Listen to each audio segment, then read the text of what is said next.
When the series is Peaky Blinders, one of my favorite. EJ has been wanting this moment For a very long for a time. very long time. But by order of the Peaky Blinders. You get children like Peaky.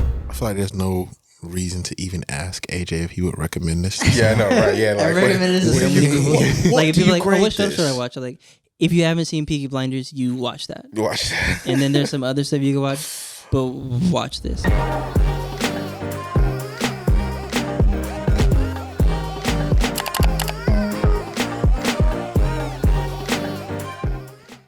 All right, welcome back to another episode of What We Watching.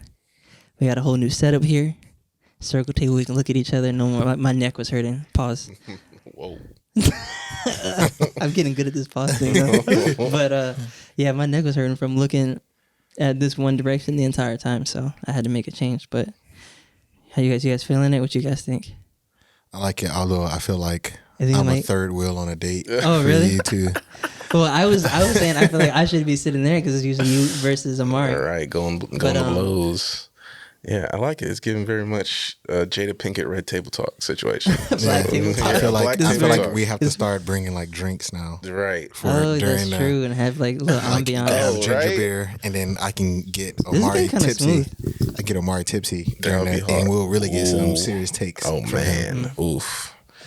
Yeah. Just Bring out like I didn't get. Never, I'm not even some gonna say. Casamigos. Oof. It'll get tricky.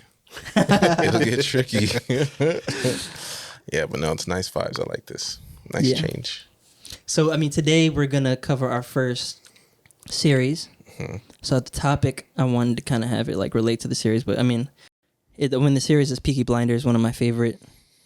EJ has been wanting this moment For a very long for a time. very long time. But yeah, I mean, I think I'm kind of selfish now, because the first episode we did my favorite movie, or like one of my favorite movies, and now the first time we're doing a series, we're doing Peaky Blinders. Which Well, was, yeah, I mean, I don't even think you recommended the first episode. I think it was just a consensus because that's what we were already talking about in our group that. chat. Okay. Yeah, that's true. But yeah, so the topic for today, I wanted to ask you guys is, what do you guys prefer, network shows or series, or streaming platform series? Because there's a lot of good ones on both sides. Yeah, I don't think it's easy. I don't think I have a preference. Yeah. A good series is a good series. Yeah. Yeah, for sure. I mean, over the years, in recent years, for me, network hasn't been as great. I feel like streaming has had a lot more freedom to just be like wild as hell. Yeah, But, try new things. I mean, in the like late high school, like in most of my college years, I was really enjoying like a lot of the cable stuff. So like AMC with Breaking Bad and what's our zombie show that everyone watched? Walking Dead. Planet Walking Dead. Mad Men, like AMC alone was like killing it. Oh, Mad Men was AMC also? Yeah, AMC. Then you had what was the show with Charlie Hunnam?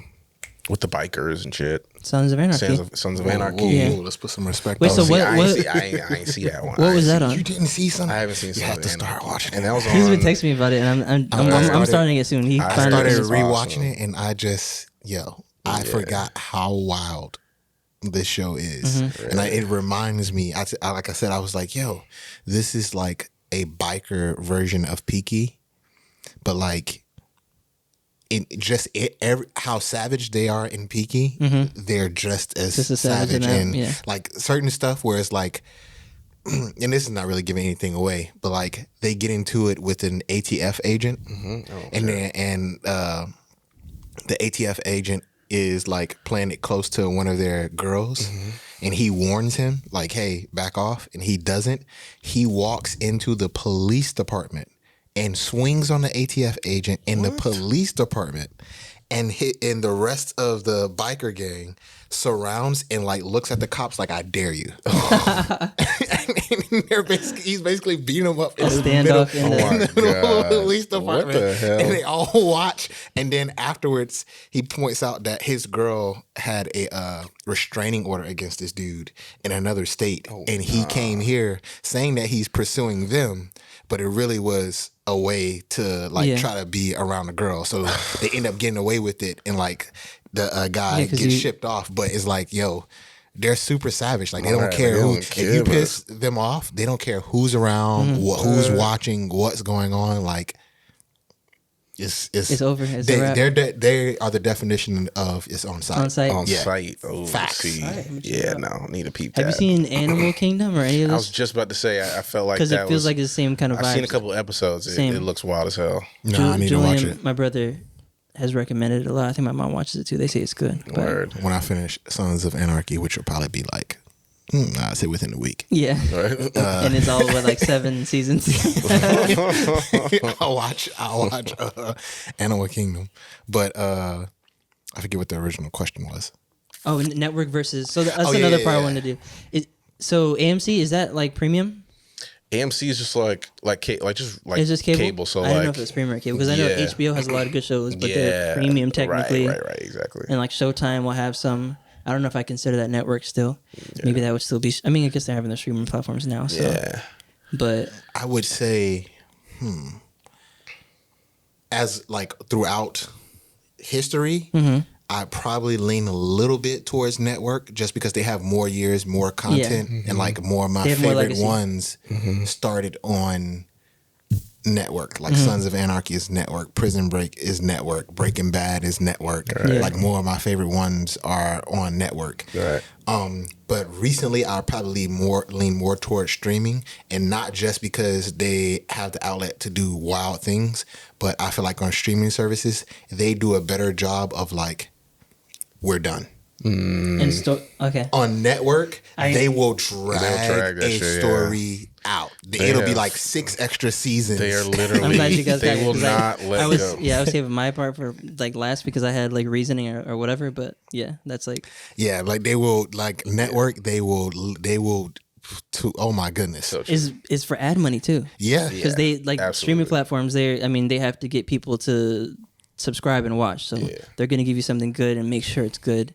Rather, where like if like a lot of networks, they'll have their first season will be like 10 episodes, Right. and the next one is like 20. If Yeah. they haven't hit, They they're like, gotta all right, go. we're gonna start. This season's gonna be 20. We're gonna double the price at the upfront. We're gonna make sure that we get as many ads in between if we have people's attention as possible. So that's more so why I lean. My preference would be leaning towards streaming platforms and I guess premium, because they're not tied to revenue, like ad revenue dollars. Right. Where most of the time streaming platforms, they like, all right, we'll give you 10 episodes in a season, and every single episode is going to be important. It's not going to be like dragged out, Exactly. and you're going to have not no fat, but like the necessary fat, and not like a whole bunch. You're not gonna have an episode where you're like, all right, I wasted my time watching this. Nothing Right, happened. It didn't move the right. story along. This was just a filler episode. Yeah. You're not gonna have that. But at the same time, you have shows like, you have really good sitcoms that came from networks, or you have shows like The Office, or the ones you guys brought up too. Yeah. See, well, I talked about this in the group chat. The Office isn't a series, but Is that a series? no, it's a sitcom. I just said sitcom, right. or Oh, okay. I just said sitcom now. Oh, okay, yeah. So, but that's what I was gonna say. Like with the more recent, like popular series that's been on TV, everyone's complaint has been the same. Like after season 2 or 3, everyone's like, all right, it's taking a turn. Like they said it about Empire, they said it about Power, they said it about How to Get Away with Murder, they said it about Scandal.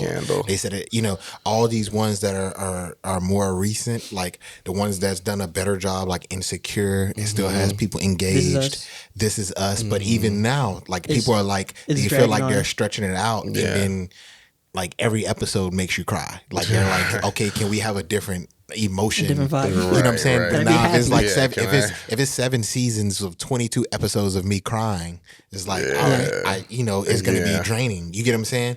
But you get stuff like Netflix, like Ozark. They're like, nope, 4th season, last season. Yeah, Right, and right, the Peaky right. Blinders is going to be 6, and that's it. Yeah, and they we're give you done. 6 episodes per season. Yeah, That's it. Yeah, that's it. And it's gonna be jam packed with a lot. It's going to be an hour of just it's going to be an packed with hour just length so film much. for each Yeah, exactly. for each episode, and it's not going to be like, they're not going to have those baked in cliffhangers because like a commercial break is coming up. Like watching Manifest recently. Are you watching like certain shows? You can tell, all right, this is on network. You can tell when they broke They're out. just like, something dramatic has happened, and you come back and it's like, all right, like That was true. Like it definitely, it could take you out of like, especially that's the one thing I don't miss about like traditional television shows, because it's like you'll be so invested, and then like you're like, oh, we'll be right back. You got to hear from Colgate real quick. Yeah. It's like, okay, damn. But or the story should be at a turning point, and like we're gonna Right. drag this like exactly. this one day is lasting 4 episodes or something. It's like, what the hell? See, but I actually enjoy. So I've been watching The Sons of Anarchy on Hulu, and they have ads. Yeah. And the ads are basically like commercials. Yeah. I actually like. Yes, it's annoying to watch ads when you get used to not watching them, but you need some time to process what just happened. Yeah, I'll agree with that. Yeah. I'll agree And with so that. the ad comes at a time and be like, wait, you start putting pieces together and you're like, wait a minute, did that really? Yeah. Yeah. Did it?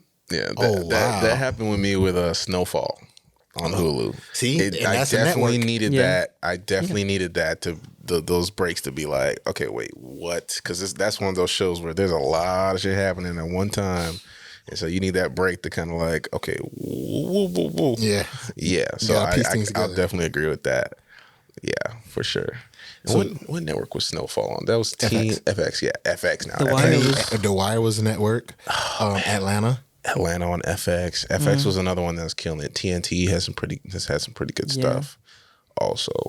But at the same time, like they have legacy. They've been around for a while. Right. They've been around for a minute. But yeah, I just like I don't know if I would say I have more favorite shows that are actually I might like on streaming platforms versus networks. But I just like the structure of streaming platforms the way they structure their seasons and their stories, because they know what they're gonna do. Yeah, for sure. It seems like they're just shooting an extra long movie, like boom, you got it, and then all right, this is gonna be a sequel if people like it, and if not, Right. And if not, we could just can't. we're done. Yeah. I mean, the one thing I've always enjoyed though is the fan experience with traditional TV, and like especially with social media, like it was so much fun, like watching those early Walking Dead seasons, those, early Breaking Bad seasons, everyone just like, what's going on? Like what's happening? Like It's more interactive. that interactive. Everyone has their like, theories. that you get Yeah, to it feels see like them come everyone's true. sitting around the TV, like, watching it together, like live sports. Like everyone's, just talking shit while watching. And so I've always enjoyed that for sure. Even with reality TV on cable and traditional TV. Like, oh my God, the Jersey Shore era. Oh no! Jersey Shore was funny. When Jersey Shore It was was funny. peak, It was like really happening, like I hate reality. Twitter. Especially when it was here in Miami. Yes, It was like that it was Miami season was nuts. Like, it was upgraded. oh my gosh, that was so much fun being on social media during that time. I hate reality TV. Yeah. I like the reality TV of there's been only a few shows on the reality TV that I like. I like the ones where they're like it's like they're competing in like some sort of like competition. I love I like Survivor. Yeah, Like, there's a Yeah, whole- those love I like I love those. those And there's one that they always do like real world whatever, Yeah, and the they're versus or competing whatever. or whatever. I like those. I like College Hill. College Hill. They need to bring back College Hill. And then the most bizarre one of all is Flavor of Love. PJ7? Because it's just It's just wild. And it's I just Love New York. so, Flagrant. yeah, it's just Yes. so wild. But Yes. then now, like, it's like, yeah, There's so it's many just- housewives of every city. I don't Oh watch my any of that gosh. stuff. Yeah, but like, and it's just all Yeah, it's those an guys hour of still. screaming. yeah. Yeah, for sure. That's all it is. MTV Yeah. had some good ones. MTV had some a good, moment, like, yo. like funny, like reality TV, some like game show type LOL, things. Like, yeah, the game show days. Even the Well, Teen like Mom. like Next and like Teen Mom. yeah. Teen Mom used to have me rolling. I was like, is this real? Like, this is real. Like, oh my God. Yeah, but no, they had like, I remember on BT, they had one too called Hell Date. You remember Hell Day is Hell Date? hilarious. And then the Next Bus on MTV, they used to have Yeah. some wild ass shows, man. Do you know how reality TV got so popular? You know, writers went on strike. Right, the writers' Yeah, I remember strike. that. Writers They went were on just strike, like, so what? they had to have something to put on TV. Right. And I'm like, all right, so now we have all these Real why Housewives of whatever, and It's so cheap. I it's mean, just Netflix. so, I feel like Netflix like pumps out a new reality show like every month. Like, Yeah, they just had a every huge casting call. Like an ad for it. really, Yeah. that's crazy, yo. Yeah, one of my boys that went to UF, he was just on this last season of The Bachelorette. And then there's someone else I know who's gonna be on some show. I think it's called like F Boy Island or something. Jeez, bro, it's like literally just coming out the woodworks, like just random ass. Like everyone's on an island, everyone's having sex, everyone's like punching, fighting, kicking, and screaming. Yeah, I'd like the I forget what the name of the show is, but it's like you bring your boyfriend or girlfriend to this island to test their love for you, and all the whole time people are just like trying to have sex with them, and you're seeing if they're gonna. I was like, yo, the fact that you're coming on this show. You might as well just go ahead and call it quits. I was like, man, go ahead and get that bag, I guess. Yeah, like just... This is my final straw. Yeah, exactly. I'm going to see if he's actually going to be loyal. Supposedly people were enjoying The Circle on Netflix. I don't know what that situation was all about, but I was just like, some of these shows are generating some very sociopathic tendencies here. I don't know what the situation is. Even with F-Boy Island, it was like the girls, so it's like 2-3 girls, and then the guys is like a bunch of F-boys, and they're like tricking the girls into thinking that they're not F-boys, and if the girls guess, they win like the money or something. Guess what? Like guess if they're like the bad boys, like or the F-boys. Okay. So like the whole show, like they're being nice, and like I guess like the girls have to like spot clues to see if they're like. It sounds like not. Like Snapchat TV or whatever. No, literally, they were doing it's some those. it's some YouTube TV, Snapchat TV type of situation. Like it's hilarious. So yeah, reality TV is a hot mess, but it all started with Jerry Springer and Maury. Right, that is the energy. Like that was talk shows. Yes, or OG. Like I mean, I guess talk show, but also like reality. Yeah, those like these people exist in the world. How do you feel about reality documentaries, though? What the fuck is that? Like, so I mean, like Last Chance U. Where like you're just following, it's a documentary series, but you're also just following the story. I don't think there's a such thing as a reality documentary, because a documentary in itself is supposed to be reality. Okay, so Last Chance, if you watched any of those? Yeah, it's a docuseries. I would call it a docuseries. Yeah, it's a docuseries. But you're following them like day in the life, rather than like we're gonna film this documentary, and I'm just like. We're learning about a certain subject or people or something. Yeah, there's different approaches to documentaries. Okay. So a documentary could be a day in a life. Yeah. A documentary could be, let's analyze, like, I'll give you an example. The Michael Jordan docuseries, which is a series. They decided to cover Michael Jordan more so as a basketball player. And they discuss hardships and stuff as a basketball player, but you don't hear much about him off the court. Right. You get what I'm saying? Other than the stuff that they felt like affected basketball. Right. So you don't hear, you know what I'm saying? Mm-hmm. So they could have chose to attack Michael Jordan from a perspective of, let's analyze him as a businessman. Yeah. Or, hey, Michael Jordan now is super busy. Let's follow him for a day and see what like the most popular basketball player to ever live, what a day in his life is like. You get what I'm saying? There's different approaches to it. Reality or docu-series? I don't think I've seen Hard Knocks. It's like when they follow an NFL team, like preseason, before season. It almost feels like a Last Chance U, like the Last Chance U basketball stuff. That's why, like, when I watched the Last Chance U basketball, I've only seen like bits and pieces of the football ones, but the basketball one I watched, and it just felt like it was a reality show, but like not necessarily that they were making, like they were inserting like drama or something. It was just like, so it just felt like the reality of the situation in a way. So it's Hard Knocks like embedded, like the UFC's embedded. You know, I don't think I've watched it that much. Oh, so every time they have fights coming up with the UFC for the week leading up to the fight, they do a daily like embedded series where they're just seeing what the fighters are doing the week of the fight. Okay, I've seen those, and they do it sometime with boxing too. Like they'll follow them, show them training, etc. So I think there's a clear difference between a reality TV show and like a docuseries. Like the vibe of it is very different. Well, the vibe of it. That's why I called it a reality documentary, because it's like, I don't know, I feel like it's almost in between. Like those at least feel like that to me. Right. Yeah, see, I took Last Chance U as a docuseries.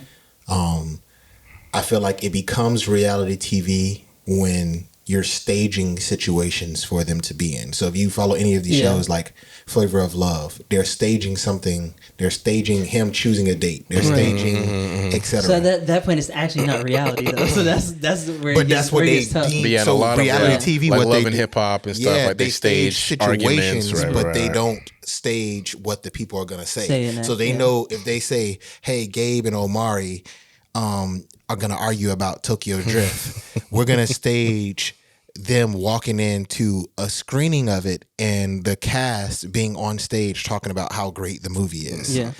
And then have both of us come in and us be like a part of the panel asking questions. Like and that's staging. Face and it goes, And they stage the situation. Yeah, they stage the situation knowing it's floor, pause, we're fighting. Yeah. Or they're following, they follow these people all around. So they know this guy is cheating on this girl with this girl. So they put the guy in the room with this girl and this girl. They're staging this situation to try and get a reaction out of them. With docuseries, they're not really staging anything. They're capturing stuff as it goes. Now they do have some creative licensing with like editing, what they choose to share, what they choose not to share, piece it together, how they piece it together, etc. But it's not really them staging anything. So I'm glad you mentioned that, because what we call reality TV is literally them staging something. Yeah, it's not really like reality. I feel like it started out with, all right, this is just real stuff, but then yeah, they're like, all right, it definitely started. there's some juice behind it. Let's kind of really amp it up. Yeah, let's amp it up. Yeah, like I feel like even with Jersey Shore, I don't know if they staged Snooki, because I remember that show jumping off when Snooki got punched in the bar by the guy. Remember that? I don't know. There are rumors that the producers were like, "Yo, punch the fuck out of Snooki." But I don't know if that's for sure. But yeah, they've done that before. Like especially on Love and Hip Hop, they just be like, "Yo, twist her nipple." Like what? Like we'll give you an extra 20 stacks. Like fine, like. But yeah, no, it's definitely one of the wilder genres of television.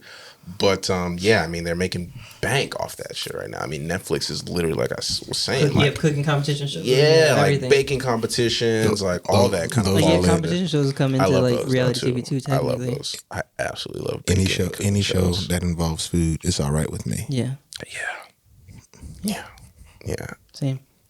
Yeah, Food Network. Like Discovery has their own streaming platform, and Food Network has like every single thing. Like it's amazing. Like Chopped, fucking all of them. I love it.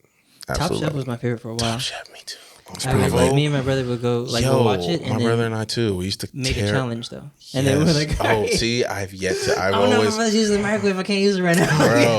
Oh my god, what am I gonna do? That's hilarious. Yo, I've always wanted. He got to the beats before me, so I don't have. Yeah, exactly, bro. Cupcake Wars? Are you kidding me? Like, yo, and then they'd have the different the Star Wars episodes, like the Legos episode. I like the judging. The judging is always hilarious when they taste the food and they be like, especially when it's trash. I'm sorry, I don't know what this is. Yeah, it's like you can tell she got the worst of the worst peas. The chicken's raw as fuck. I mean, I just don't like It's like they go in, or if the chicken is dry, they're like, is that chicken? It's so exactly. So, bro, there was one where a person didn't cook their chicken all the way. Like the chicken was, and it was like, this is a cooking show and the food isn't cooked. Oh, I think I've seen that. It was like, yo. But then they really come in there because first of all, chicken's not like that's the part that I can see maybe steak or like chicken's like one of the easier things to cook. Like you should know when the chicken's done. Like you got to. It's life or death. Yo, they be in there like forgetting ingredients and shit. I'm like, yo, this is hilarious, yo. Yeah. Oh man, gotta love those shows, man. But yeah, honestly, I think I still enjoy some of the live audience experience type of deal through social media with traditional TV. You get it sometimes. I like what Disney Plus did, where they're kind of like doing it like they're putting one show out at a time, so like everyone can kind of like take a week to enjoy the first episode, second episode as they come out. But yeah, I mean, overall streaming's definitely been killing it with like new stuff. Like I've thoroughly enjoyed, a lot of the Hulu stuff. A lot of like Amazon's been killing it. some of the other Netflix has been cool. Early Netflix was obviously great with Stranger Things and Orange is the New Black. Orange is the New Black. The beginning seasons of House of Cards. House of Cards, Yeah, right? no, there's so many good shows. They really on Netflix started too, it like had me really binging pushed shit for real. Yeah, they're the reason They for pushed the all these other envelope. streaming platforms. Yeah, no, Their they jumped this success off. made other people like, all right, we got to tap into this market too. Exactly. Yeah, elite. Yeah, Yeah, I feel like it's not hard to find a bad Netflix show, but like there's not many. And if like the first season was like, they're just like, we're not doing it again. like People didn't watch it. Like these days, there's so much out now. Like you really gotta like. Because for me, for some reason, I haven't been during the lockdown for last year, I was like consuming a lot of stuff, but I find myself like kind of like filtering even more now to the point where it's like I need the show to really be like knocking my socks off. I need it like. So like I've been like on the Disney Plus wave because obviously I enjoy superhero stuff, so I've been eating all that up. And some of the other streaming platforms have been putting out superhero stuff too, so I've been kind of like watching a lot of that, but.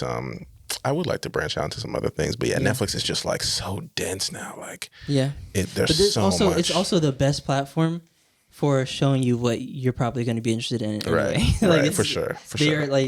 You might like this. They're usually right. Yeah, for sure. The algorithm, like networks and film companies, and how they're using data now to like pump out content, like, and what kind of content they're putting out. So I thought that was pretty interesting, just like how they're kind of like curating, their stuff for us in a way, and using it to like deliver us what they think we like. So yeah. And a lot of times, like, what I've noticed on Netflix too, especially for things like, I don't really like this, and there's like 5 seasons. It's kind of like, it was wrong for you, but it's really good for someone else. Yeah. And that's what they're good at. They're good at hitting these niches. Exactly. That's funny. I got a funny story about Netflix's algorithm. Mm-hmm.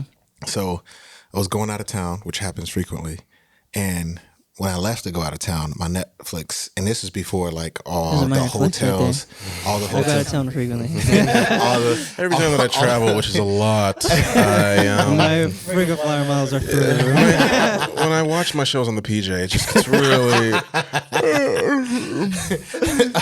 Well, this is before Netflix would be in like hotels and things of that nature. So I went out of town. I gave a friend who we all know, like my password to my Netflix account. They want to watch Netflix. So when I leave, my account is like gory movies with heavy killing, high violence.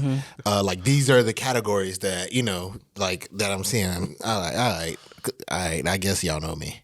And then I come back and I open up my Netflix and I'm like, movies with a strong black female lead. Movies where single women overcome. Yeah. I was like, what happened? Tyler Perry. What happened to my Netflix? That's funny. It's like, what is that? What? Because you watch so and so. I've never seen that. What is that? Why is all this Gabrielle Union stuff on my shit? What's going on? Yeah, I was like, I was going for 3 days. I was going for 3 days, and I got all these Tyler Perry movies on my shit.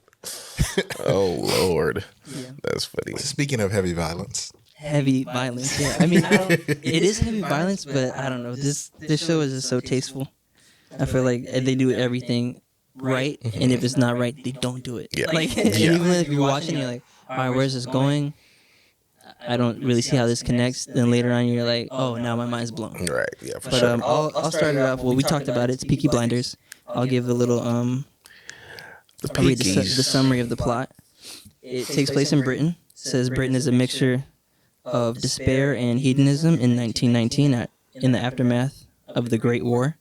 Returning soldiers, newly minted revolutions, and criminal gangs are fighting for survival in a nation rocked by economic upheaval.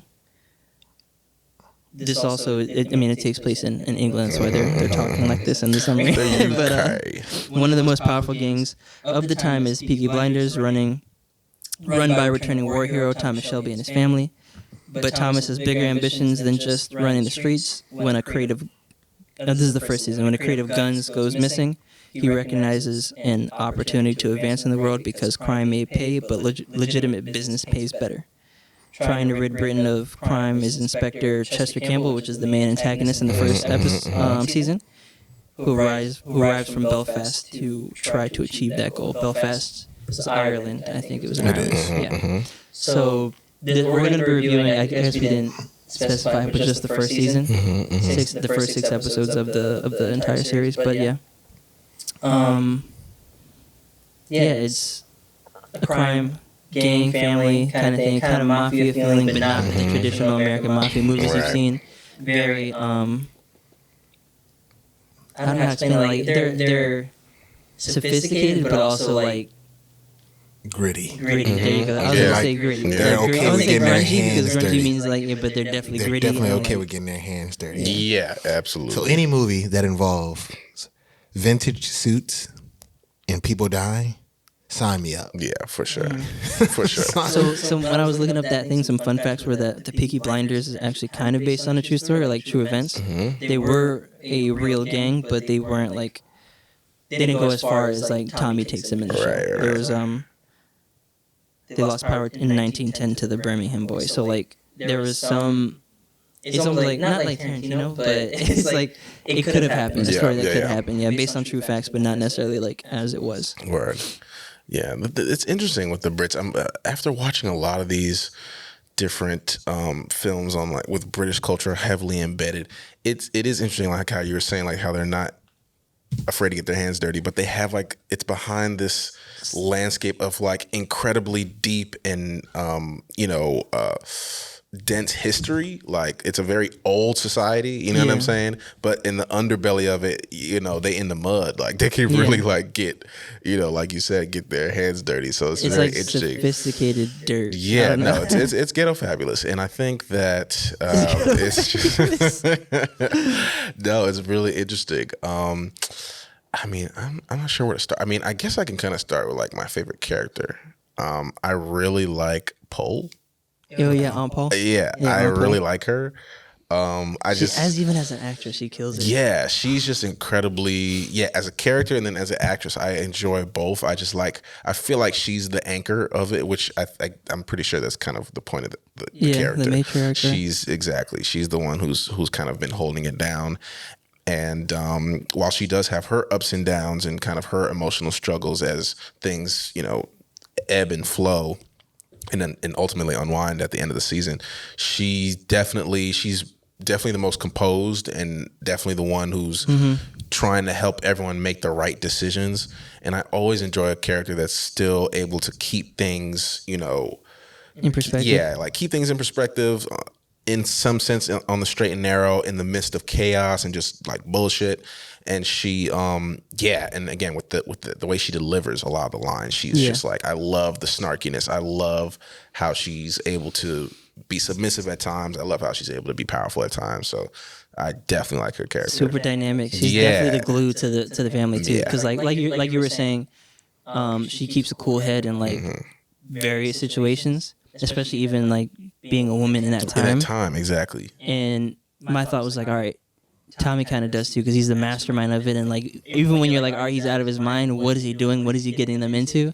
At the end, it like kind of turns out like, okay, he just has like foresight. He's like Prometheus or whatever. Right. Like he's seeing 10 steps ahead of even the people he's going against and stuff. Right. Where even Paul, sometimes my Aunt Paul might not see that, but at the same time, her role's a little different. Where like she's that glue piece and like even keeps him like from getting too big of a head or thinking like, all right, you can do it. You can do anything just because Yeah, and I think that's why he's my favorite character. I mean, he's the obvious choice, but I like his character for. Remember when we reviewed Goodfellas? Yeah, and I was talking about the guy who was in charge and how it was like, oh, he doesn't move fast for anyone because he doesn't have to, and he was like, these people, they don't even talk to him, and he doesn't do X, Y, and Z, and he doesn't. I'm like, yeah, that type of leader, I probably want to punch in the face. Yeah, he's not that kind of leader. He leads by example. He has that respect, but he also is like, he will punch you in the mouth. He legit for will, sure. I'll go do it. Yeah, like just What do you mean? I'm right here. I can handle it. Instead of having someone do it later. Yeah. In the craziest situations, you pull a gun on him. He's like, right.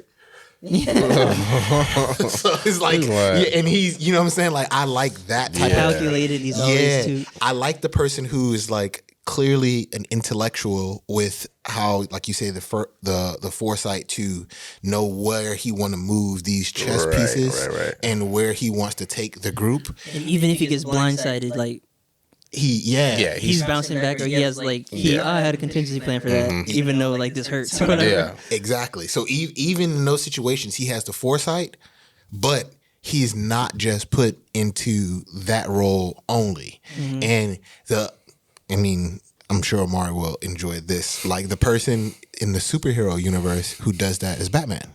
Right. Like he's good at strategizing. 10 steps ahead. He's 10 steps ahead of everybody. But he's also the one, but he's also the one to go get his hands dirty. Yeah. I like that type of leader over the person who's just like, all right, I'm the intellectual and intellectual only, and I'm gonna have everybody else go get their hands dirty and do all these things. Because I would 100% be the person to be like, was he not getting his hands dirty because he can't? Is he scared? Or because like, why does he keep sending us into the flames? Right. And he's nowhere near them. Yeah. So I like his character because of that. Like he's clearly an intellectual, but he's also like, all right, don't fuck with me. Right. Yeah. And he gets like charged multiple times in the season. Like there are definitely moments where he's showing vulnerability and kind of an inability to do certain tasks, most especially like kill, which is like the main thing. While he was able to do other things, when it was time to like, lay the hammer down, you'd see Arthur, you'd see someone else, take the final shot. But he bounces back in different respects and gets the job done to show like, no, like this is like my show. Like this is like my situation. This is my group. And I need like, I need to like retain my dominance in this situation. So you saying that further makes me believe that this is just a vintage Brit version of Sons of Anarchy. That's how they get down to Sons of Anarchy. There's the main character in Sons of Anarchy is 10 steps ahead of everybody. He has the foresight to see what's coming, to understand what chess pieces needs to be moved, and he doesn't want to kill people. Like his motto is brains before bullets. Like if we could get out of these situations without killing anyone, why don't we do that? Like why is the first option always to just like off the person? Right. And sometimes that creates sometimes that creates worse situations down the line. So like you saying that further makes me believe that this is just a vintage Brit version of like knowing when to have restraint. Like this is later. I like the characters and the antagonists and all the people they bring into it also, because they build them up in a way where you're like, all right, this guy's actually a challenger. This guy's somebody. Like even like Billy Kimber, he was one of my favorite characters like in the entire thing. I mean, he ends up dying in the end, but when they introduced him, like you were like, all right, this guy's somebody. Even Tommy like even picked up the change he threw on the floor too, because even Tommy had the foresight. Instead of like he tried him and Arthur was like, nah, we're not gonna stand for that. He's like, no, like we're gonna take this one on the chin, get into business, and then I got something for him in a couple episodes. In about 3 episodes, I got his ass. Right. So I think my favorite character would be. So it's kind of tough because I've seen the entire series a couple times. So trying to, I recently watched just the first season also, but I think John might be my favorite. John is just like, I don't know how to explain. I mean, obviously, like Tommy, I like Tommy's character a lot, and he's like what makes the show go. But if I pick him because that's the easy answer, it's tough. But I think I pick John. It's between John and Arthur. But even like you said, Paul's like really good. Like every person has their place and like a reason. But I think John, because he's just as on side as Arthur, but also like can have a clear head. Yeah. And can like take one for the team or whatever, and doesn't have like, he has the ego but not I mean, he definitely has a bad ego. But it's not overwhelming. Also, like, it's like he knows how to push the right buttons at the right time. But I also like how like Arthur.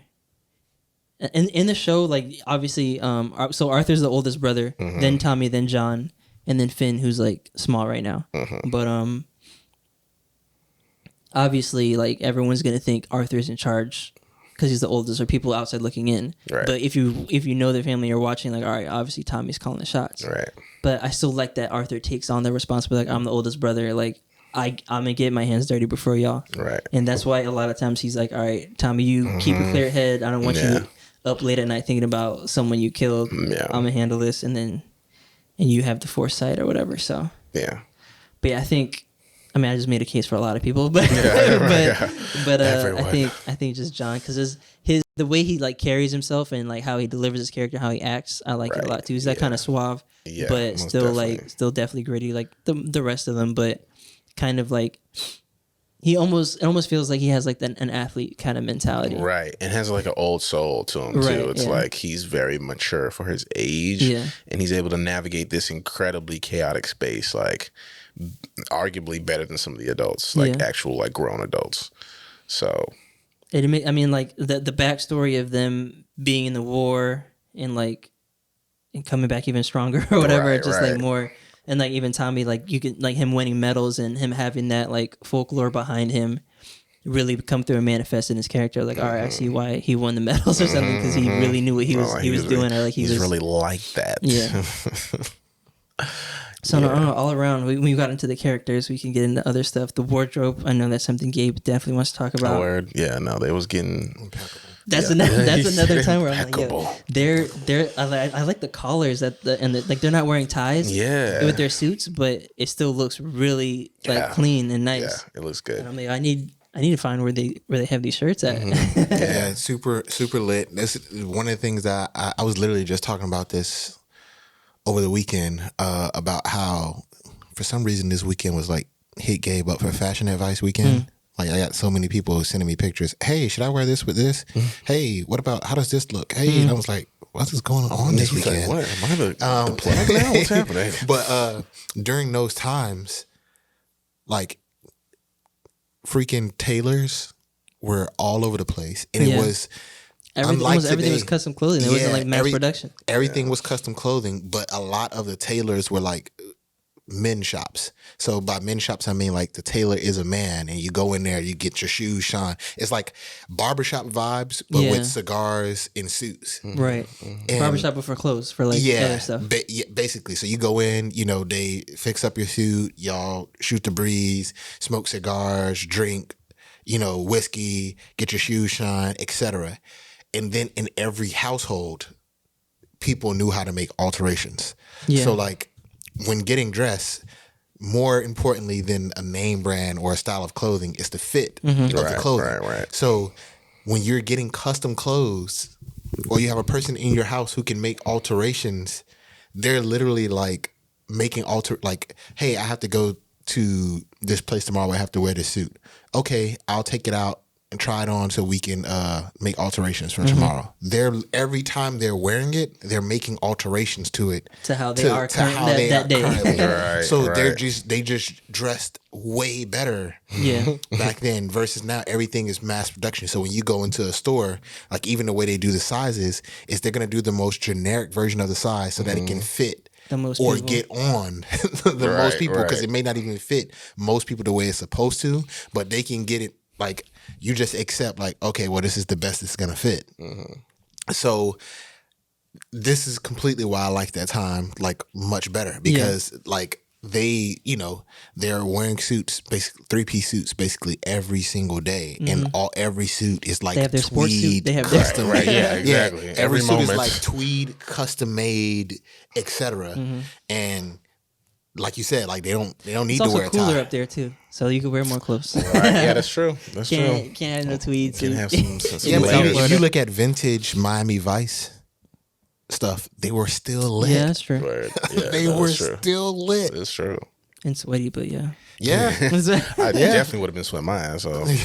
They were, but you know what I'm saying? Like, and if you look at even like vintage I don't know if you want to call them like black struggle films. Like there was an era where if you went to college, you were wearing a suit and tie to class. Right. You know what I'm saying? Like you went like to every day. Yeah, every day. You went to Tuskegee, Morehouse, like way back when. You were wearing a suit every single day. Wild. Wearing your Sunday's best every day. And this Atlanta isn't cool. No. It's still a hot place. You know what I'm saying? Hot, Some of these places are like, it's still like super deep hot. South, It's still super hot. Tuskegee is like. So, I mean, obviously, we dress now more for convenience and comfort, and then we start to tie in style with the convenience and comfort. But the attention to how stuff fits back then, like. It's rare that you even come across a household where someone in the house knows how to sew nowadays. Right.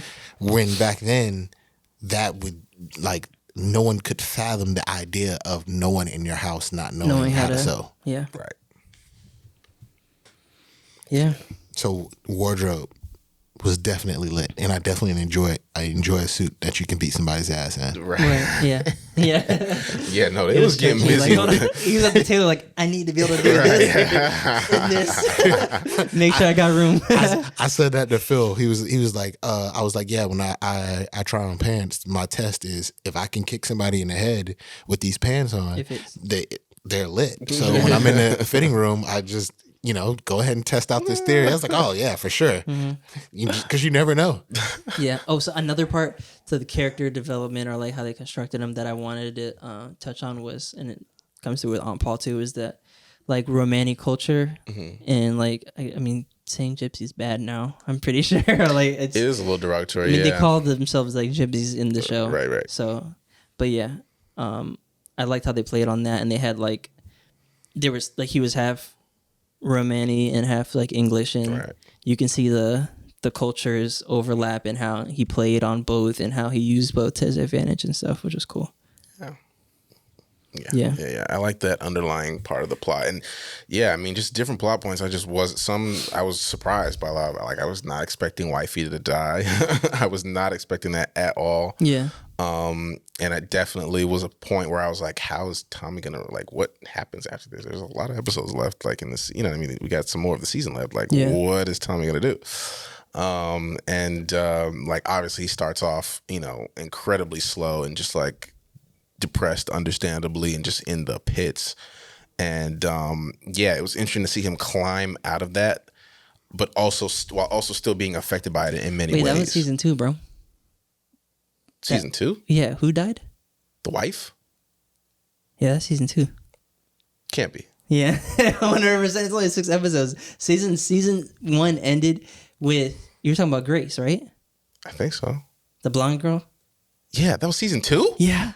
You're lying. It'll sneak up on you. It's 6 episodes. Yeah, this is why when we were talking about in the chat, why I said, I'm going to go back and rewatch season 1 so I know where it stops. Yeah. Because we'll get on here and I'll be talking about stuff that's like... I was trying so hard not to do it too. I was like, when did this person... Because another one of my favorite characters comes in, but that's season 2 also.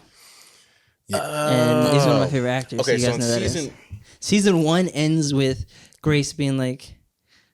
Right, Grace, she's like, she snitched him out, but was like, "Here it goes, Tommy. Okay, I love you." And then she's like, "There it goes. Like, you bounce. You just right. Okay, right. You just sold us out. Right.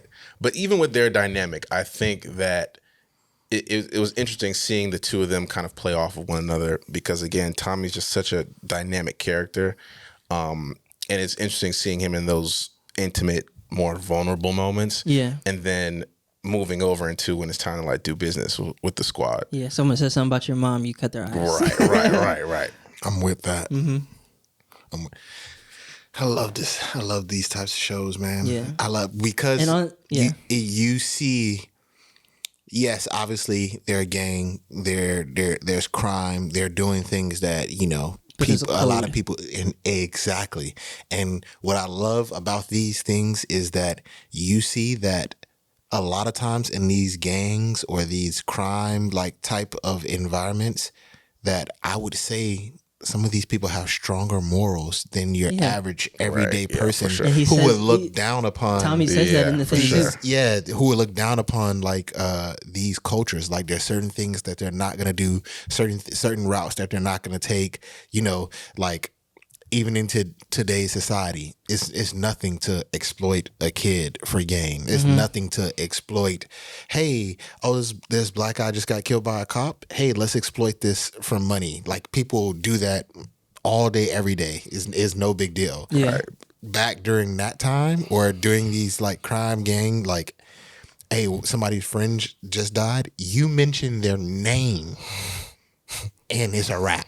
Like you can, unless you're just saying, "Hey, I'm sorry for your loss."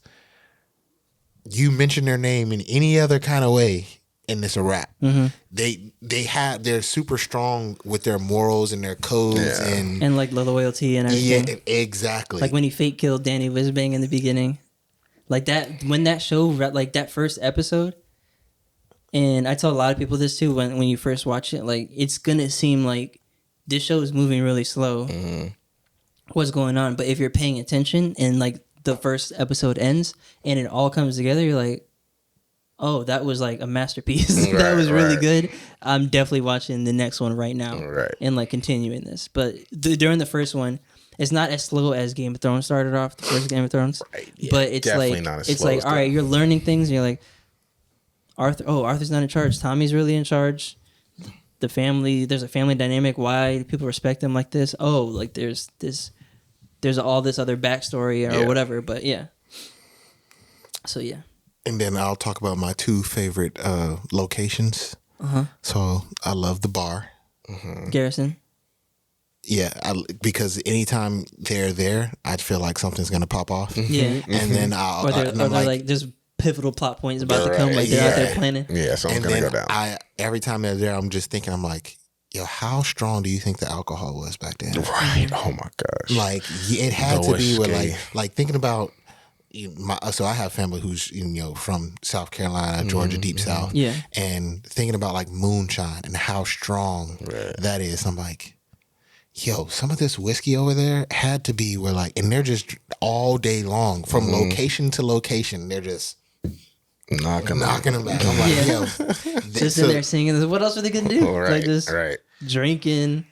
And then the fact that like, yeah, clearly they own this bar, but it's not like he has the respect in the bar because he owns it. He has the respect in the bar because of who he is. Yeah. Right. So like, I could just imagine. Well, he didn't even own it in the beginning. He just took it over. Exactly. Yeah, he's just like, all right, this is mine now. Guys, like, but the thing is, the best part about them is that whenever they do something like that, they're like, I'm gonna give you a fair price. They don't just like strong arm you and then whatever. Like if they have you do a favor for them, hey, do this favor for us because you have to, because of who we are.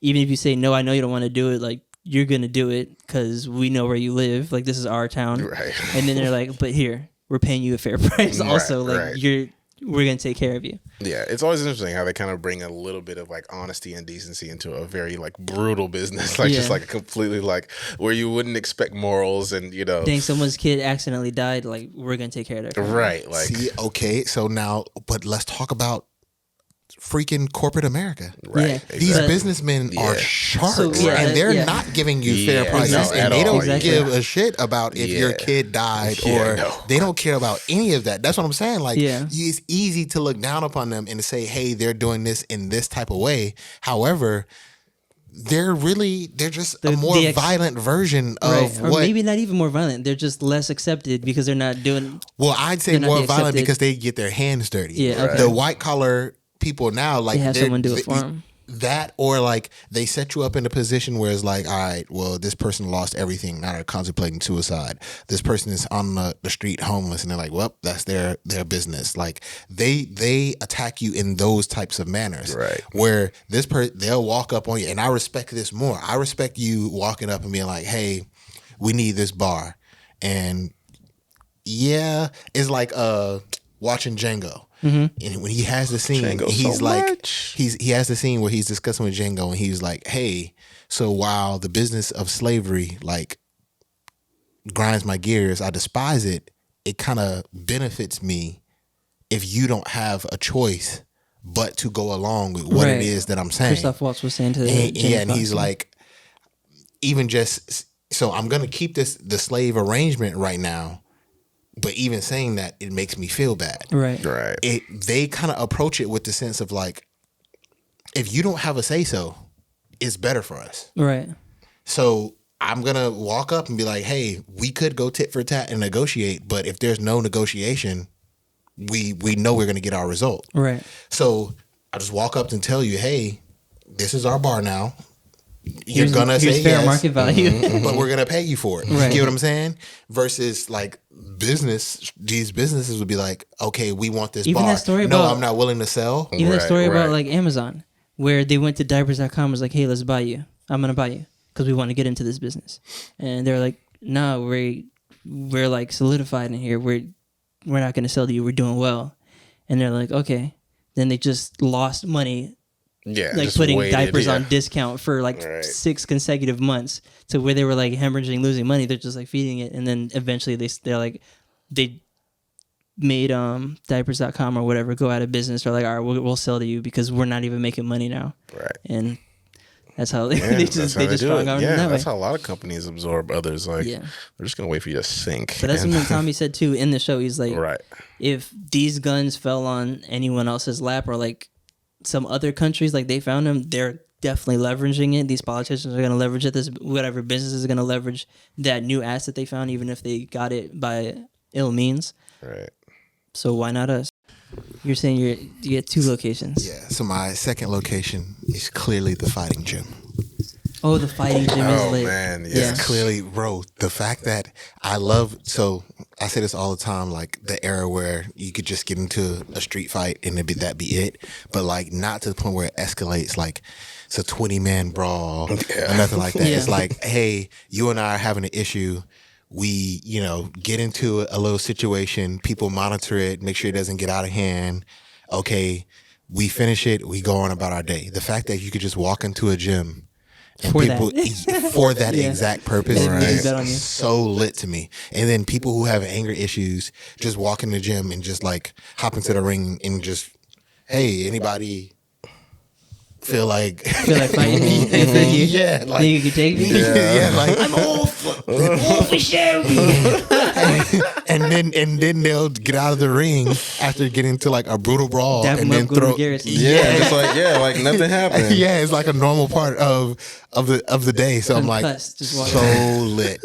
So the fighting gym was so lit. So lit. And not only that, like getting into cinematography, like that was an amazing place to shoot, probably. Mm-hmm. Like every scene, like it's like we're going to be intentional with the cinematography. It's going to be done a certain way. It's going to feel a certain way. Like him walking through one of the bays in like the train port or whatever.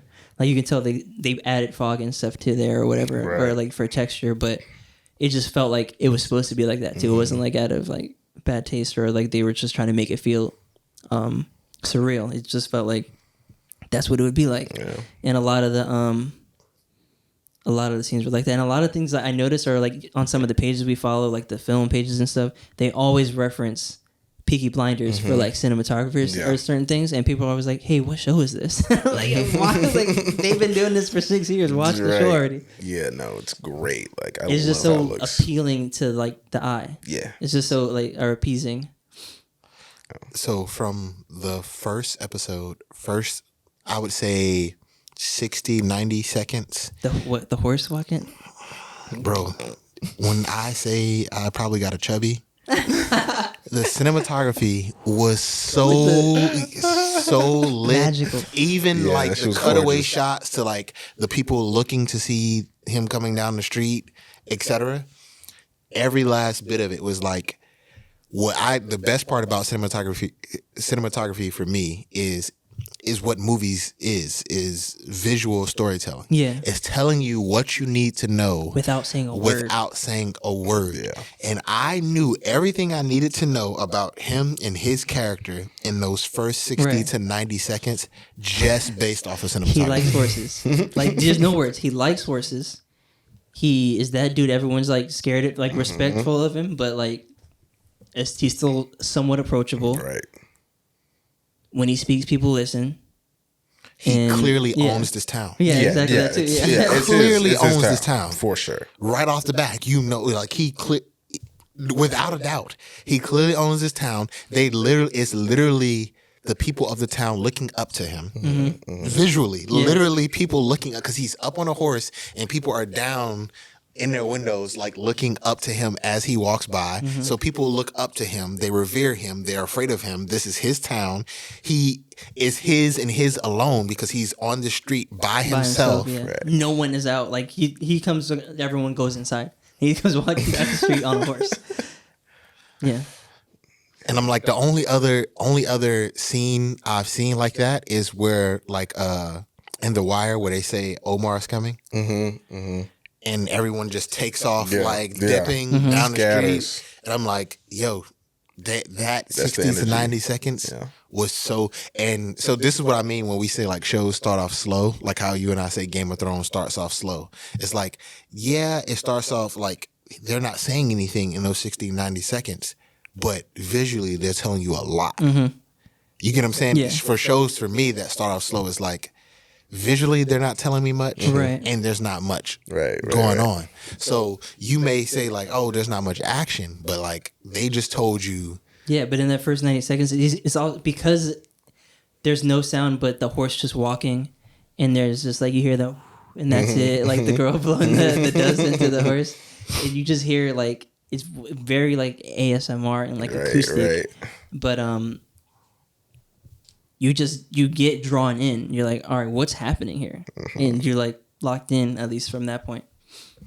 Yeah. And like I was telling you earlier, period pieces, like cinematographers throughout history have just been like they just flex when it's like one of those things that's like I get a period piece and it's like I've dreamed of this my whole life. It's like because now you have to really make an audience who's never been in that era, in that time, feel like they're in that era, in that time, and feel like it's real.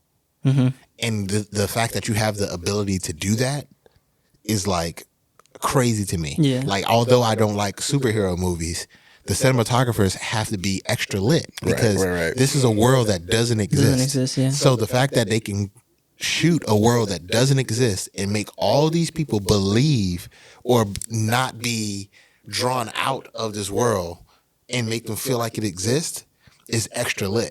So then this is like prime example. Like it's a period piece, it's vintage, and throughout the show they go to different countries, different parts, and you see the change of set design, wardrobe, what it felt like in each one of these places, and you're like, oh, this is the color what even changed. Like when they're in Birmingham, it's like very not monochromatic, but like it's less saturated. It's like darker colors. Like you can feel like, all right, and that's Birmingham's supposed to be like wet, boggy, kind of gloomy kind of city, and you definitely feel that, and that's like.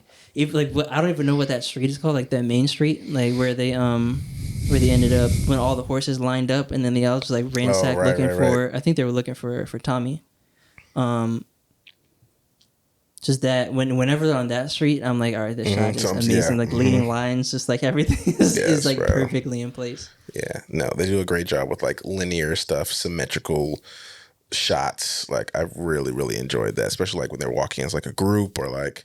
They're entering, a scene or a building. Like I really enjoy the way that they frame a lot of aspects of. They're walking in slow motion. Yeah, it's not just like some superhero like super overdone. It's just like tasteful. Like they probably normally walk around like this. even the and it's gonna sound wild, but even they shoot the gory stuff beautifully. Yeah. So like everyone has their style of it. Like Tarantino's style is we're gonna make it as gory as possible, as violent as possible. I'm gonna amp up, awe-inspiring, shocking. I'm gonna amp up. They shoot it in a way that's like their characters. Like we're getting our hands dirty for a purpose. So they're shooting these scenes not like, oh, this is just all grit, all muscle. but this is for a purpose. This is for our moral code. There's beauty in us doing this because this person deserves it, or we need to do it for this reason. The cinematography in this is ridiculous. Big time. I mean, like I said, those platforms are accounts we follow that are just strictly for cinematography, everything film. They reference like this show all the time, the first season all the way through like all the other seasons, and this show really has everything. It has the characters, the backstory to them, the development of them, cinematography, the wardrobe, like good music selection. I like the way the soundtrack kind of like carries you from scene to scene. Definitely. I feel like there's no reason to even ask AJ if he would recommend this. Yeah, I know, right? Yeah, like I recommend it to so many people. Like if people like, what show this? should I watch? I'm like, if you haven't seen Peaky Blinders, you watch that. Watch that. And then there's some other stuff you can watch, but watch this.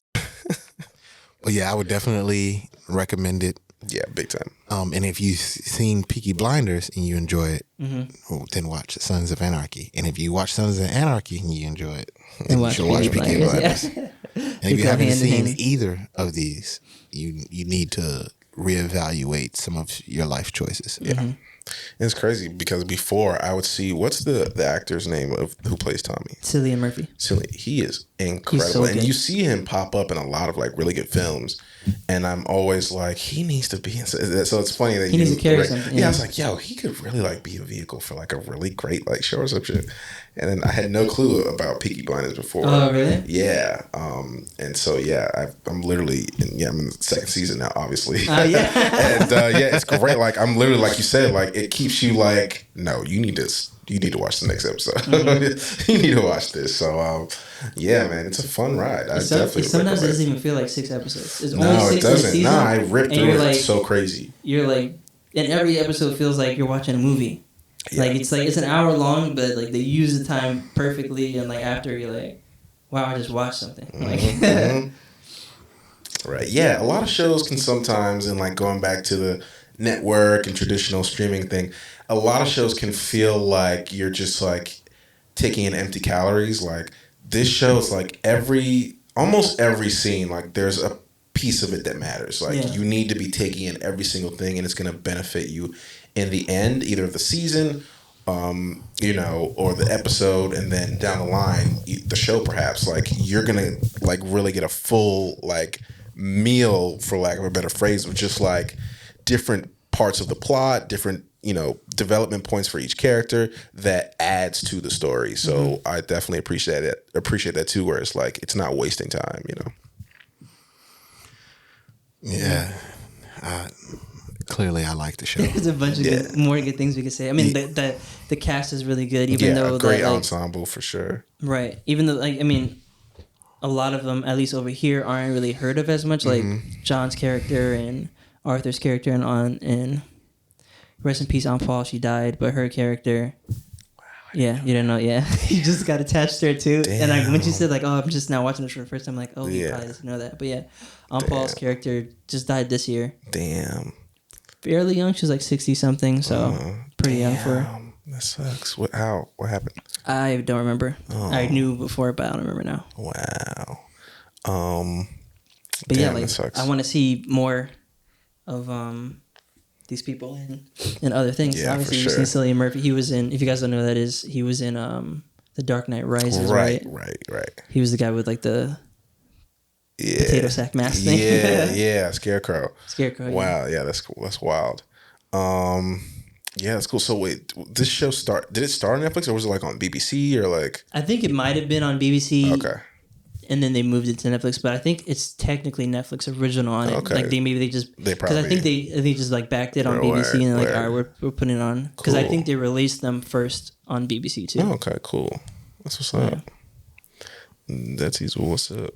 So it's gonna be a stupid question. 10 out of 10. Yeah, definitely 11 out of 10. Yeah, for sure. Yeah, I go 10 out of 10. Yeah. 10 out of 10 would 10 out of recommend 10. 5 stars. All that. Big time. Great writing. It's like it feels like you're really in that thing. Yeah. Like, I would say definitely watch it with subtitles too, because yes, they're agreed. really good with getting the accents correct for where these people are coming from. Right. Like the Irish people sound like they're Irish. Like the people from London sound different than the people from Birmingham. Like it's watch it so you understand what they're saying at first, and then probably season 2 and 3 you can turn it off because you are used to hearing what they're saying and the words they're using. Well, I'm anti subtitles. Yeah, I know. So I don't support that message. But I mean, some of the stuff before, like I don't primarily read subtitles then watch. If it's English, I'll listen to it, and if I'm confused, I'm like, all right, what did they just say? I'm like, oh, I wouldn't have gotten that if I wasn't. Yeah. If I didn't have subtitles on. But Word. Oh, awesome, guys. Yeah, I have anything negative to say. The Peakies. Yeah, there's Peaky Blinders. Peaky Blinders. Yeah, that's one of my favorite things when they do something. By order of the Peaky Blinders. You get children like Peakies. I love it. I was like, oh shit. I love it. They're like the UK Crips or some shit. That's crazy. Yeah. Oh man. Yeah, no. Super dope show. Super dope. All right, that's a wrap for what we watched, and we just talked about our first series. Minimal Tokyo Drift references. Pew pew pew. None. There was one. You made one. Yeah, yeah, you sure did. It wasn't me this time. It was at some point. I forgot when or what the context was, but it was about me and reality Mario shows arguing. Yeah, they set up us mean, arguing. Yeah, which is there's no need for a setup, but there's no need for a setup. It'll happen. It's gonna happen. That's just all right. We're gonna interview before we argue. Peace.